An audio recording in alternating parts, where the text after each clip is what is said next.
Tapi mayoritasnya dia akan bergeser ke yang substansial. Misalnya begini, kalau bicara Islam dan Pancasila, itu bukan bicara Pancasila Islam itu apa tidak. Bicara yang di Pancasila itu bertentangan enggak dengan Islam secara tata nilai. Nah kalau tidak ya sudah jalan. Sementara seluruh komunitas-komunitas berjalan sesuai dengan keyakinannya. Pak Umar, pendapatnya?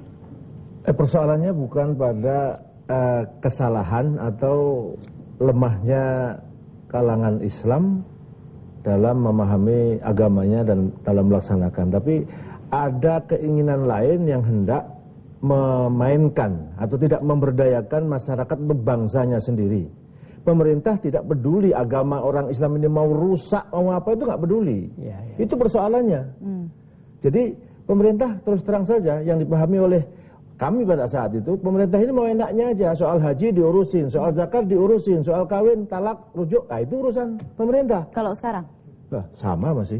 Sama masih. Tapi gerakannya sudah berubah atau bagaimana? Kalau dulu gerakan itu pada aspek kekerasan, kita menunjukkan ada perlawanan. Umat Islam itu harus berani karena pada saat itu tidak ada perlawanan sama sekali. Sepertinya nurut saja. Nah, kita perlu memberanikan masyarakat. Anda punya hak, umat Islam ini mulia. Kita tidak pernah dihargai sebagai orang yang beragama dan kita justru lebih sering dipojokkan dan dijadikan korban. Oleh karena itu, kita ingin kalau melakukan perjuangan menegakkan nilai-nilai agama, saya diajarkan atau diajari oleh seorang petinggi mantan Pangdam Siliwangi yang juga ditahan bersama saya di penjara Cipinang. Kalau Anda mau berjuang dan akan sukses dan tidak akan dimusuhi oleh pemerintah, maka jangan pakai kekerasan. Jangan pakai kekerasan. Dengan tulisan atau dengan lisan. Anda pasti tidak akan bisa ditangkap. Karena dengan kekerasan juga kontraproduktif. Saya nambahkan sedikit. Jadi kita harus bedakan antara aslinya ajaran dengan gerakan. Jadi antara value of Islam and movement of Islam. Kalau sudah bicara gerakan, di sini menyangkut masalah ijtihad, pemikiran bagaimana mereaksi keadaan.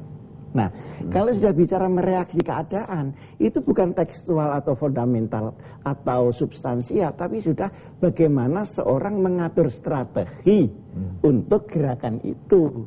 Nah, di sini masalahnya pasti berbeda antara pemikiran strategis yang lain dengan pemikiran strategis. Walaupun Pak Hashim ya, saya kira gerakan itu harus dilandasi oleh nilai pemikiran. Tidak bisa saya bergerak tanpa ada nilai. Nah, kalau nilainya udah salah, gerakannya pasti salah. Saya beri contoh, misalnya ini teman-teman yang bersikap keras ini, itu dia bagi negeri-negeri ini, wilayah-wilayah ini ada wilayah Islam, ada wilayah non-Islam.